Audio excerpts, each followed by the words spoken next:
Grabe, kita nyo yan?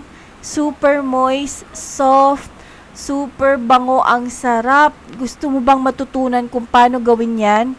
Tara, ituro ko sa inyo. Gagawa tayo ng substitute na buttermilk. Paghaluin ang 1/2 cup ng milk at 1 tablespoon ng vinegar. I-set aside natin muna ito. Sa isang bowl, maglagay tayo ng overripe na saging.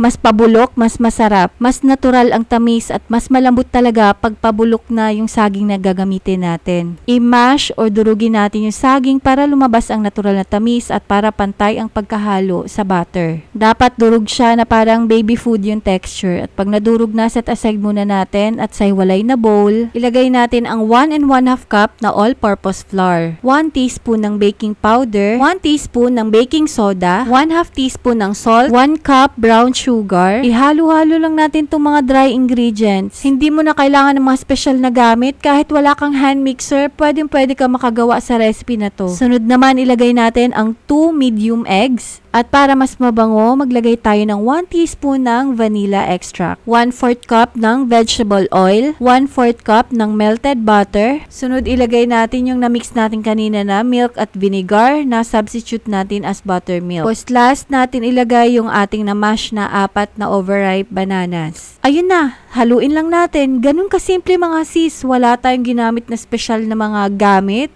O diba? Napakasimple lang. Lahat ng kailangan mo nasa bahay mo na. Huwag natin siyang i-overmix mga sis. Pag nahalo na, okay na yan. O, pwede na natin itong ilipat sa ating 8x8 na grease pan. Pinahiran ko ito ng konting mantika para hindi lang dumikit yung ating butter. At itatap natin siya o ibabagsak natin siya ng 3 beses para mawala yung bubbles. Mga sis, para mas masarap yung ating banana cake, maglalagay tayo dito ng streusel. Pwede kayong gumamit ng ibang toppings gaya ng mga mani, mga chocolate chips. Sa may gusto ng recipe ng streusel, nandyan sa ating cheese bread recipe, hanapin nyo lang po. Ang sarap meron ito dahil magbibigay ito ng extra crunch sa banana cake. Or ready na for baking. I-bake natin siya ng 180 degrees, 40 to 45 minutes. Kung wala kang oven, pwede yung steamer mga sis. Walang excuse, kahit sino pwedeng gumawa nito. So, eto na, naluto na siya mga sis. Napakabango ng kitchen ko. Ayan na, ang moist, ang bango. Grabe. Magbenta ka sis, eto na ang magiging bestseller mo. Perfect pang negosyo. Imagine mo sis, magkano lang ingredients nito, tapos bebenta mo, ang mahal nito sa labas. Hindi siya nakakasawa mga sis. Talagang moist na moist, kaya importante talaga na overripe talaga ang gamitin nyo dito na saging. Gusto mo ng negosyong madali, mura at panalo? Nako, itry mo na to sis.